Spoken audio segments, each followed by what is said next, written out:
Hi friends, మేము పెట్టే interesting videos కోసం ఇప్పుడే మా ఛానల్ని సబ్స్క్రైబ్ చేసి పక్కనే ఉన్న గంట సింబల్ని యాక్టివేట్ చేసుకోండి. అలా చేయటం వల్ల మేము పెట్టే ప్రతి వీడియో నోటిఫికేషన్ మీ వరకు ఈజీగా వచ్చేస్తుంది. ఇక లేట్ చేయకుండా వీడియోలో ఏం జరుగుతుందో చూసేయండి. ఇకపోతే రూపని కోర్టుకు వద్దని చెప్పి ప్రతాప్ గట్టిగా మాట్లాడటంతో రూపకి ఏం చేయాలో అర్థం కాదు. ఎలాగైనా రాజు బయటపడాలని, రాజు ఎటువంటి తప్పు చేయలేదని రూప తన మనసులో అనుకుంటూ ఉంటుంది.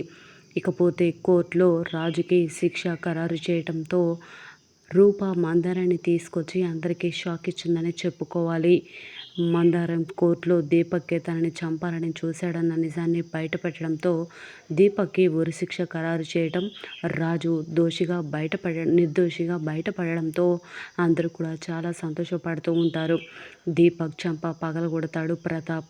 నిజం నిరూపించిన రూపని ప్రతాప్ మెచ్చుకుంటాడా? మరి రాజు మ్యాటర్లో ఇన్వాల్వ్ అవ్వద్దని చెప్పినప్పటికీ రాజుని ఇక సేవ్ చేయాలని చెప్పి కోర్టుకి మందారాన్ని తీసుకురావడానికి వెనక మరి ప్రతాప్ ఏం చేయబోతున్నాడు, నిజంగా ఏం జరుగుతుంది తెలుసుకోవాలి అంటే ఈ వీడియో చివరి వరకు చూడండి ఫ్రెండ్స్. నచ్చితే ఒక లైక్ చేయడం మర్చిపోకండి. ఇక లేట్ చేయకుండా వీడియోలో ఏం జరుగుతుందో చూసేయండి. ప్రతాప్ ఇక రూపని అరుస్తూ ఉంటాడు. రూప నువ్వు ఇన్వాల్వ్ అవ్వద్దని చెప్పినప్పటికీ కూడా ఆ రాజు మ్యాటర్లో నువ్వెందుకు ఇన్వాల్వ్ అయిపోతున్నావు? ఆ రాజు మందారని చంపాడనడానికి సాక్ష్యాలన్నీ బలంగా ఉన్నాయి అని అంటూ ఉంటే విజయాంబిక ఇలా అంటూ ఉంటుంది. అవును తమ్ముడు, రూపకి ఇంకా వాడి మీద ఉన్న ప్రేమ చచ్చిపోలేదు. వాడి కోసం మనల్ని ఇబ్బందులు పెట్టడానికైనా రూప సిద్ధపడుతుందో అంటే నీకు ఇంకా అర్థం కాలేదా తమ్ముడు అని చెప్పి ఈ విధంగా విజయాంబిక అంటూ ఉంటే, ఏంటత్తా అలా మాట్లాడుతున్నావు? నాన్న దగ్గర రాజు ఎన్నో సంవత్సరాలుగా పనిచేశాడు. రాజు మీద నాన్నకి చాలా నమ్మకం ఉంది. నువ్వు రాజు మీద నాన్నకి ఉన్న నమ్మకాన్ని పోగొడుతున్నావు అని అంటూ ఉంటే రూప ఎప్పుడో జరిగిన విషయాల్ని గుర్తు చేయాల్సిన పని లేదు అని ఈ విధంగా ప్రతాప్ అంటూ ఉంటాడు. రూప ఇలా అంటూ ఉంటుంది, నాన్న నేను కోర్టుకి రాకపోతే తప్పు చేయని రాజుకి శిక్ష పడుతుంది నాన్న. తప్పు చేసిన వాళ్ళు శిక్ష అనుభవించకుండా తప్పించుకుంటారు నాన్న. నేను కోర్టులో వేడుకున్నట్టే మిమ్మల్ని కూడా అడుగుతున్నాను. ఒక్కరోజు నాకు ఛాన్స్ ఇస్తే తప్పు చేసిన వారిని తీసుకొచ్చి మీ కాళ్ళ ముందు పడేస్తాను, సాక్ష్యాలను తీసుకువస్తాను అని అంటూ ఉంటే, ఏంటి రూప నువ్వు ఇంకా అలా మాట్లాడుతున్నావు? ఆ రాజుగాడి గురించి నీకు ఇంకా అర్థం కావట్లేదా? రేణుకుని ప్రేమించి పెళ్లి చేసుకుంటానని చెప్పి మోసం చేశాడు. తర్వాత నీకు తెలియకుండానే నీ మెడలో తాళి కట్టి నిన్ను ఎటు కాకుండా చేశాడు. ఇప్పుడు సీఎం కూతుర్ని పెళ్లి చేసుకోబోతానికి సిద్ధపడ్డాడు. అలాంటి వాడిని నమ్మి నువ్వు ఇంకా నా కోడలు ఆత్మకి శాంతి చేకూర్చాలని నీకు లేదా అని అంటూ ఉంటే, మందారం ఆత్మకు శాంతి చేకూరాలన్నా, తప్పు చేసిన వాళ్లకు శిక్ష పడాలన్నా, మందారం బిడ్డ భవిష్యత్తు బాగుండాలన్నా ప్రతి ఒక్కదానికి ఒకటే కారణం నాన్న. తప్పు చేసిన వాడు ఖచ్చితంగా దొరికి తీరాల్సిందే అని ఈ విధంగా అంటూ ఉంటే విజయాంబిక దీపక్కి చెమటలు పుడుతూ ఉంటాయి. ఇక ఒక్కరోజు ఛాన్స్ ఇవ్వమని అడిగినా కూడా ప్రతాప్ మాత్రం, రూప నీకు ఒకటే చెప్తున్నాను విను. ఆ రాజుగాడికి నువ్వు సాయం చేయాలంటే నా మీద ఒట్టే, నేను చనిపోయినంత ఒట్టే. నేను కోర్టులో అడుగుపెట్టి నేను కోర్టులో నిజం చెప్పినప్పటికీ కూడా నువ్వు నా మాట లెక్క చేయకుండా నువ్వు ఇంకా ఆ రాజుగాడిని వెనకేసుకొస్తున్నావు. తప్పు చేయలేదు అని చెప్తున్నావు అని అంటూ ఉంటే, తప్పు చేసిన వాడిని చేశాడనే అంటారు నాన్న, చెయ్యని వాడిని చేయలేదని అంటారు. కానీ తప్పు చేసిన వాడు కాలర్ ఎగరేసుకుంటూ తిరుగుతుంటే ఏ తప్పు చేయని రాజుకి ఎందుకు నాన్న శిక్ష పడటం అని చెప్పి రూప అంటూ ఉంటుంది.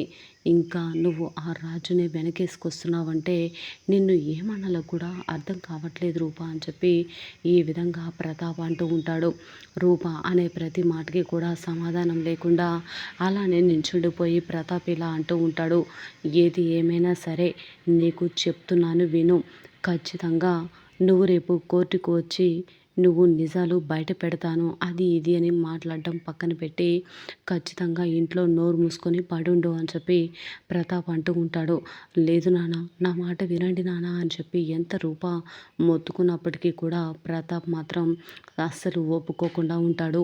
ఇకపోతే రూప ఏం చేయాలని ఆలోచిస్తూ ఉంటుంది. రూప రాజు కోసం స్టేషన్కి భోజనం తీసుకొని వెళ్ళటం, అదే సమయానికి శ్వేత కూడా భోజనం తీసుకురావడంతో ఏం చేయాలో అర్థం కాక రూప ఒక పక్కకి నించుంటుంది. శ్వేత వచ్చి భోజనం తీసుకొచ్చి పెడుతుంది. రాజు నువ్వు ఎటువంటి తప్పు చేయలేదు, నాకు తెలుసు, నేను నమ్ముతున్నాను అనగానే నువ్వు నమ్మకపోయినా నమ్మినా సరే నేను ఎప్పుడు ఎటువంటి తప్పు చేయలేదు. మందారాన్ని నా సొంత చెల్లెల కంటే ఎక్కువగా భావించాను. ఖచ్చితంగా ఈ శిక్షలో ఇది కావాలనే నా మీద వేశారు. ఆ తప్పు చేసిన వాడు దొరికిన మరుక్షణం వాడి అంతు చూస్తాను అని చెప్పి ఖచ్చితంగా ఈ విధంగా అంటూ ఉంటాడు రాజు. ఇక భోజనం చేసిన తర్వాత శ్వేత అక్కడి నుంచి వెళ్ళిపోగానే రూప కూడా వచ్చి రాజుతో ఈ విధంగా అంటూ ఉంటుంది. రాజు నిన్ను ఒంటరిగా వదిలి వెళ్ళాలని లేదు రాజు, నీతోనే ఉండాలని ఉంది రాజు అని చెప్పి అంటూ ఉంటే, అమ్మాయి గారు మీరు నా మీద ఎటువంటి నింద పడనివ్వరు, నాకు ఆ నమ్మకం ఉంది, నేను అదే ధైర్యంతో ఇక్కడ ఉంటాను అమ్మాయి గారు, మీరు నిశ్చింతగా వెళ్ళిరండి అని చెప్పి అంటూ ఉంటే, అదే నాకు కూడా అర్థం కావట్లేదు, తప్పు చేసింది దీపకే అని గట్టిగా నమ్ముతున్నాను, కానీ సాక్ష్యాలను పట్టుకోవాలి అని చెప్పి ఈ విధంగా రూప అక్కడి నుంచి వెళ్ళిపోతుంది.